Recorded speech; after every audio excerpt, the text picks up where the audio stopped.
The episode opens up with Arisu, Yuzarji, Kuiner, and Shishir gathering at the Shibuya intersection, where Arisu started his first game. Despite waiting for over an hour, no game announcements or instructions are displayed on the screen. In the meanwhile, Yuzarji starts to hear a mysterious noise coming from a distance. She focuses on it for a while until several individuals arrive in their vehicles and announce that the game has just started. Kuina recognizes them as the beach people and they are there to join the game, surprising everyone. Out of nowhere, someone starts shooting the players, causing them to run around to find a safe place to hide. Arisu, Yuzarji, Kuina, and Shishir also run toward safety. None of the participants can identify the sound or the location from where an assault rifle is being fired and killing the people. They have no choice but to flee and wander without pausing. Seeing the chaos, Arisu suggests his group disperse and find a place to hide on their own. After this, they try to dodge the bullets and hide behind the cars parked on the roadside. While they are hiding, a massive King of Spades card affixed to a moving plane comes flying over them in the sky. Seeing this, Arisu realizes that the person who is shooting at them is the King of Spades and that there is only one person in charge of the shooting. Following their split, Arisu and Yuzarji are able to locate hiding places. Right then, Arisu notices a guy in a mask and wearing a black coat approaching them, and everyone assumes that he is the actual King of Spades. The masked guy starts shooting around and killing people roaming around the streets. Arisu tries to save a boy lying injured at the side of the road, but sadly when he and Yuzarji bring him behind a car, they find that he is already dead. Kuina and Shishir are also hiding behind the car beside them. They now realize that they have nowhere to go and are going to get killed by the masked man aka the King of Spades. Fortunately, Arisu sees and driving a car and stops right in front of them. Tatter comes out of the window and asks the group to get in as fast as possible. Everyone manages to enter the car except Shishir. Sadly, when he is about to enter, he notices a grenade near the car thrown by the masked man and asks Anne and the group to leave without him. Tatter then drives away from the place and takes the group toward a safe place. Kuina seems worried about Shishir, but Arisu assures her that Shishir is a brave man and that he can take care of himself. As soon as Tatter drives them away from the gunshot scene, the group starts discussing various hypotheses about Myra's nature and her presence in the game. In addition, the city as a whole is the battleground. The plane's widespread flight indicates that this time, the entire metropolis is the playing field for the game. On the other hand, Myra can be seen relishing Myra the massacre in spite of all the anguish. Moving on. When the group is trying their best to be alive, the masked man kills 4 other participants in a car and steals their car to follow the group. Soon, he approaches Arisu and the group and starts shooting at them. Seeing Tatter driving very slowly, and takes over the driving seat and drives the car at full speed, crashing it in the middle of the road. Luckily, no one gets hurt. Right then, the masked man also arrives there and he continues to shoot at people. Everyone runs to the nearby building and in this spree, and separates from the group. Later in the evening, rather than keep hiding in the same building, Arisu and Yuzarji leave to find some food for the group, while Tatter and Kuina go to find a vehicle to move around. Moments later, Tatter and Kuina arrive at a car showroom where Tati selects a beautiful and expensive car for their ride and expresses his happiness that he does not have to pay for it. Despite such freedom, Tatter still wants to return to the real world and live with his family, to which Kuina also agrees. Meanwhile, Arisu and Yuzarji enter a grocery store and collect all the edible items they can find. While picking the food, Arisu remembers his friends and the time he spent with them and gets emotional. At the same time, Yuzarji reveals to him that she always wanted to be a saleswoman and packs the food items in a bag. Before leaving the store, Yuzarji notices a magazine with her late father's picture posted on the front page and tells Arisu that she wants to stay in this gaming world and does not want to return to the human world. Listening to her part of the story, Arisu promises to protect her and be by her side all the time. Later, while Arisu and Yuzarji are walking on the road, carrying the food supplies, Tatter and Kuina arrive there in a car and drive away after Arisu and Yuzarji get inside. The following morning, The group deduces that there is no end to the game, and if they continue hiding, the masked man will eventually find them and kill them. Then, Arisu and the group start to map out their locations to get more specific information about other games to join them. Arisu tells his group that in order to remain alive in the game, they need to outperform the masked man, interfering with the game master's strategy and evoking more information. Since club games are all about cooperation and teamwork, Arisu and his group decide to follow the King of Clubs as it floats around the port. Moreover, he mentions that the King card could provide additional information. Without wasting any time, the group leaves the area in their car and arrives at the location where a big card of the King of Spades is floating. When they arrive at a container-filled place, they notice 5 bracelets placed on a table, but according to the regulations, there need to be 5 participants before the game can start. To their surprise, suddenly, Niragi shows up and mentions that he has already worn one of the bracelets. Everyone is shocked to see him alive despite being burnt in the fire. One by one, the group members put on the bracelet. And as soon as they do so, a gate opens up, taking them to the game arena. As soon as they step inside the gate, other individuals show up.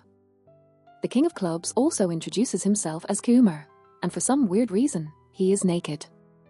He addresses each of the players from his team and also explains the reason for standing without clothes.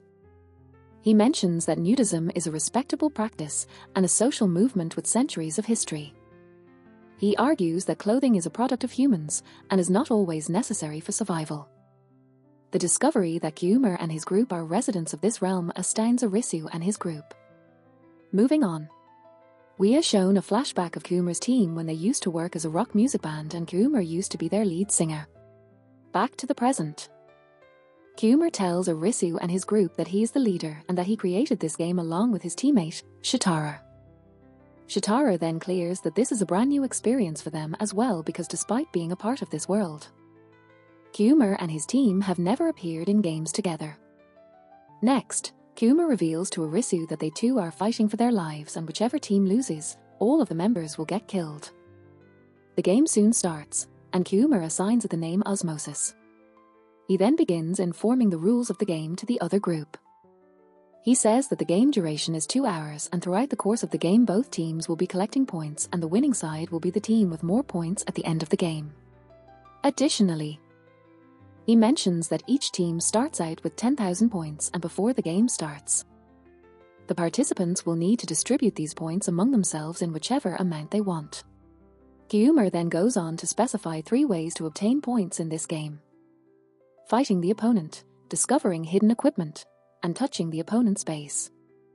Kumar goes on to explain that the individual points are displayed on the bracelet and that they can also team up to combine their score and attack an opponent without earning any points. The individual is not allowed to know about the opponent's score. Talking about the base rules, Kumar states that if an individual touches the opponent's base pole, then she can earn 10,000 points for the team, which will create a great impact on the game. However, there's a twist. The player who will try to touch the opponent's base will be shot down by the laser from the top of the post guard and will also lose 10,000 points. Now with the actual game about to start, Arisu and the squad should keep in mind the game regulations. Next, the game begins and both teams disperse in different directions. The entire strategy for allocating the points is devised by Arisu, who predicts that the fast runners would receive fewer points while the slow runners would receive more in accordance with his patent study. He then places Thatcher to guard the base, giving him the fewest points possible, and divides the remaining 4 into 2 groups. Uzarji and Mirage go out first to collect points by touching the opponents, while Arisu and Kuiner start searching for the hidden items. After some time, Uzarji and Niragi manage to touch an opponent and get some points. Similarly, Kuiner also finds a hidden item and earns 2,000 points from it. Sadly, as soon as Kuiner and Arisu come out of the container after collecting their points, Kumar can be seen waiting for them outside.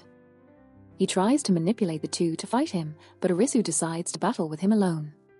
Surprisingly, as soon as Kumar touches him, Arisu receives 2,000 points, making Kumar the loser. Later, Kuiner and Arisu manage to corner Shitara and engage him in combat for a victory of 2,000 points. The major error made by Kuiner is allocating the points evenly among the entire team. After knowing that Arusa's team is ahead of them by 600 points, Shitara and Kuiner decide to target Tatter, who is immediately defending the base. They deduce that it's the only way to come back into the game, despite the risk of losing their lives in the process. Kuiner and his team, except Yuter, approach Tatter while Arusa's squad is occupied looking for the hidden objects. When Tatter notices that Kuiner's squad is getting ready to attack, he taps the base and changes his points to infinite. During the attack, Goken, Kuiner, and Maki manage to touch the opponent's base pole. But Shitara is unable to do so because Tatter touches him, resulting in Shitara losing all of his points and being immediately eliminated from the squad. After this strategy, the King's team leads by 4,000 points, with their team on the losing side.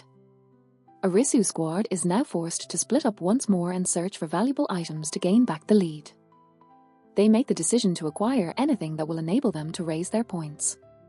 As soon as everyone disperses, the King team starts to pursue each of them in an effort to score additional points.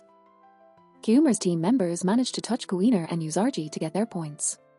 While this is going on, Arisu discovers an item, but unfortunately, Yuter touches it before him and gains an additional 3,000 points, making her team lead by 12,000 points. Right then, Kuiner also arrives there and tells Arisu that the game is cruel and reminds him that it's not an individual but a team sport. The King team is ahead by 12,000 points with 30 minutes to go, so Arisu and the team need to come up with a comprehensive plan to win the game. After contemplating for a bit of time, Arisu comes up with a strategy to attack Kuiner's base. He mentions that if only 2 of his team players touch base, they can score 20,000 points and gain the lead. Since this is their only remaining alternative, all of them agree with Arisu. They make the decision to disperse and agitate the opponents. Yuzarji succeeds in diverting Goken's attention, but the other players from Kuiner's team persist in surrounding their team's base. Kuiner, Maki, and Yuter all touch the base, earning them infinite points. Now, Arusa's team has to be extra careful because if they get touched by either of Kuiner's team members with infinite points, they will get killed and also lose the 10,000 points. On the count of 3, Arusi, Kuiner, and Niragi run towards Kuiner's base. Kuiner distracts Maki and Arisu electrocutes Kuiner as his bracelet is inactive. Niragi takes this opportunity and touches the base, dodging Yuter. As soon as he does so, he goes to fight Maki and lets Kuiner run toward the base. Sadly, Yuter and Maki team up and succeed in pushing Kuiner away from the base and earning 500 points for their team. With only about 20 minutes to go, Kuiner's team is still leading by 3,000 points. In the next scene, while all the other team members are regretting and sitting alone, Arusi is still trying to find some other ways to gain points. Unlike her team members, Yuzarji refuses to give up and makes the decision to fight back. She starts searching for the last remaining item and succeeds in finding it, gaining her team 2,500 additional points. On the other hand, Niragi seems to be in a critical condition, having lost a lot of blood throughout the game. As his life is about to end, Niragi turns his back on his teammates and attacks Yuzarji. When she tries to fight back, he knocks her unconscious by slamming her head against the ground. Realizing that his team requires additional 500 points to level the score, Arisu decides to attack Kuiner's base for the points. The episode ends with Arisu running towards Kuiner's base to get additional points to make his team win.